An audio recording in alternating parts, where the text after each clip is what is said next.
rifle. Now, there are other manufacturers of this, Ash, but significant that Colt is stopping. Yeah, Colt, right? such an iconic name in this sector, suspending, it says, production of the AR-15 and other long rifles for civilians. The company says it's just following consumer demand, believes that there are enough rifles on the market for the foreseeable future, says Colt. Now they're going to focus on their fulfilling their military and law enforcement contracts.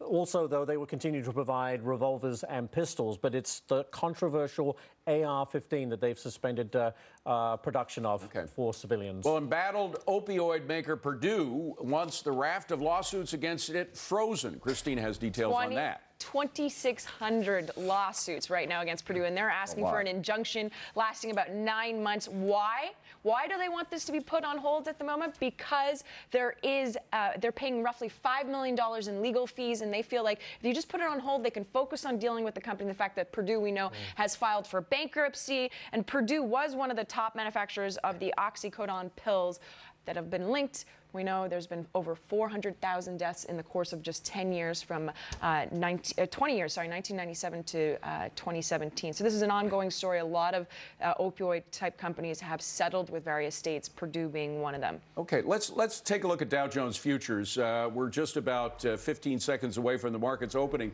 but it's a healthy gain on all of the indices, as we can see here, particularly the NASDAQ, opening up about a third to the positive side, but the Dow Jones Industrial looks like it might open with a 56-point gain or better. There are some rumblings that things are improving in our discussions with China. I know you've heard that a million times before, but now 400 products have been exempted from the tariffs, particularly those products that might be in use during Christmas shopping season, a lot of that kind of stuff. But there is the opening bell. A lot of focus on Apple right now. What is going to happen with the iPhone 11? We have a rollout of the iPhone 11 along with the rollout of the flagship store in Manhattan. We see the market going up modestly, about 25 points to the plus side right now. Now it's 40, climbing, but staying in a range.